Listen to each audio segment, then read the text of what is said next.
Hey everybody, welcome to my YouTube channel. This is Glitzos, known as a wood tinkerer. And today is going to be a pet day. And what I mean by a pet day? Well, I have two lovely cats. One is Mercury and the other one is Harry. They're both Persians. And if you don't know what they look like a cat that had their face banged in with the frying pan. So it's kind of flat, and that's what they are. But today it's my turn to give something back to my pets. And the end result is always different. So with no further ado, hang in there with me and let's see what the outcome will do. Hey folks, I wanted to make this build as simple as possible. And what I did is I went and bought a $5 basket. This prevents flies, but it's all going to go away. I'm just keeping the basket. It was a good deal. Cats need to sleep in a basket. Another thing was $9 on a laminated board, and this is going to be my base for the cat stand. But I'm also going to extend a couple of legs out a little bit to give it a little bit more stability since I'm going a little higher. Another thing you're going to need is rope for them to scratch, and something to fasten the whole thing onto the plate itself to keep it sturdy, and a couple of screws. More or less, if you put it all together, you're talking about a $25 build, but when it's done, you're actually going to fall in love with it. So with no further ado, let me get started with all this, and well, let's keep it going.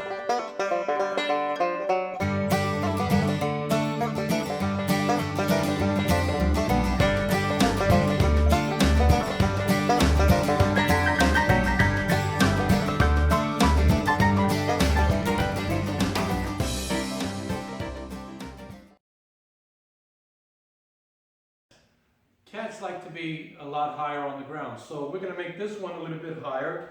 And I have this particular branch, and I'm going to start cleaning it, and this is the one I'm going to use today. Okay, so with no further ado, I'm going to get on to cleaning this as fast as possible.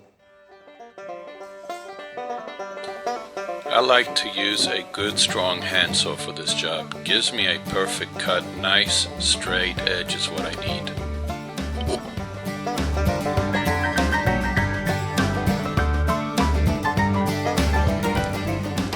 Good abrasive wheel, it will save you a lot of time and will get the finish nice and smooth.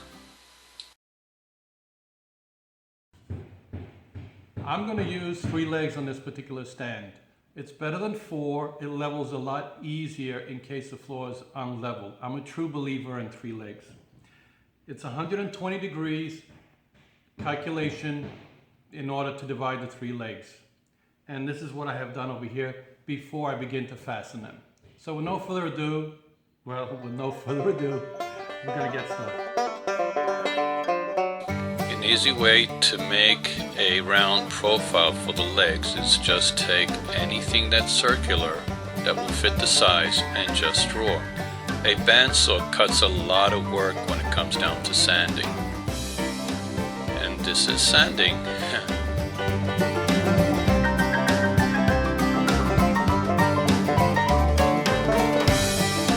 A router will give me the profile I'm looking for the final touch to make these legs look a little bit more elegant. These legs were made out of pallet wood, so I do have to trim them down. As you can tell, it's not the best finish when it comes down to pallet wood, but we'll make it work.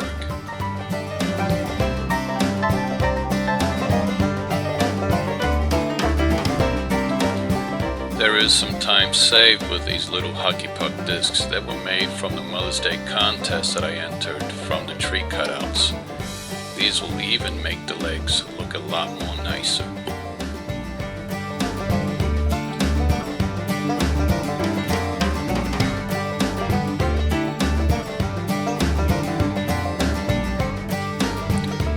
Time for the assembly.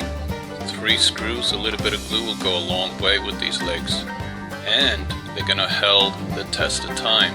I'm also going to take a little bit of time, and I am going to drill some pilot holes so this way we can fasten the tree branch onto the base itself.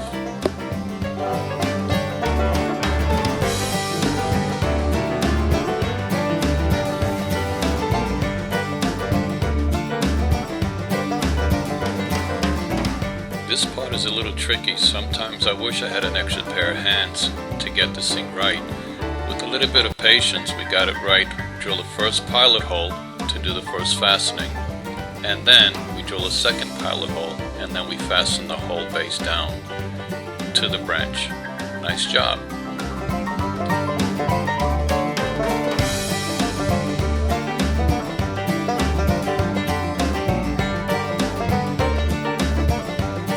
I like rounded corners with my work.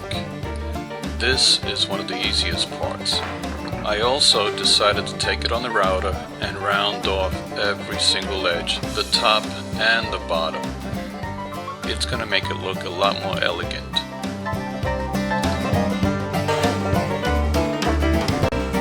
This is where patience comes in. Take your time. Every branch is different, every cut is going to be different. You need a straight edge, and a straight edge will cut a lot of time, and it will simplify the job. It's best practice to use pilot holes whenever you can. Use a countersunk drill bit in order to make the screws flush, because we'll be adding the carpet on top of it.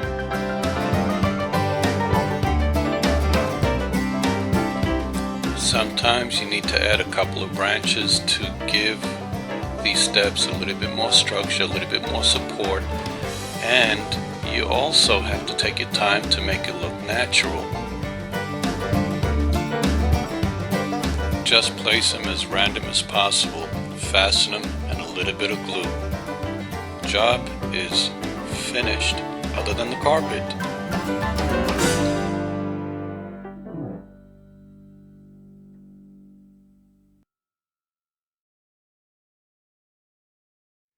I'm going to drive my cats crazy. So I made a hole and I'm going to fill it up full of catnip. So this way it gives them a scratching post and everything else. So I'm going to fill it up right now and they're probably going to go crazy with it.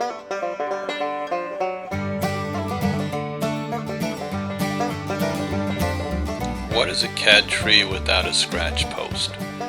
This rope is going to make a very, very good scratch post. What the cats don't know is the catnip that it's going to be right behind it, giving them the flavor, the smell, and to entice them to use a scratch post versus a furniture.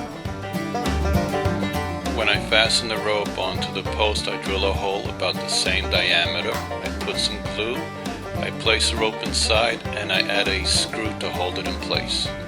Time to cut the carpet. I made a small template, made my life easy to cut the carpet. Big thing to know at this point, you do need a very, very sharp edge on that blade to make nice cuts. Putting the adhesive, allow the adhesive to become tacky, and then pressure fit it on top of the steps. This way, the edges will not come loose.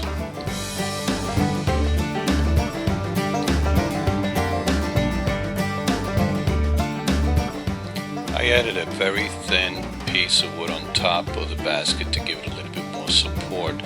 2 screws will fasten it, and the carpet.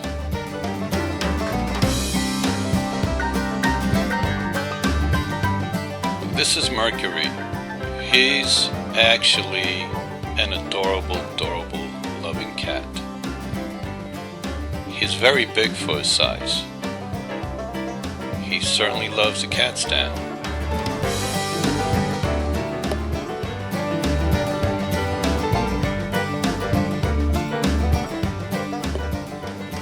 And here's the other half. This is Harry. He's about half the size of Mercury. Just a little smaller, but believe it or not, this little guy is the alpha male. He owns the place. He also owns Mercury. Well, there he goes. Where are you gonna eat? In the computer.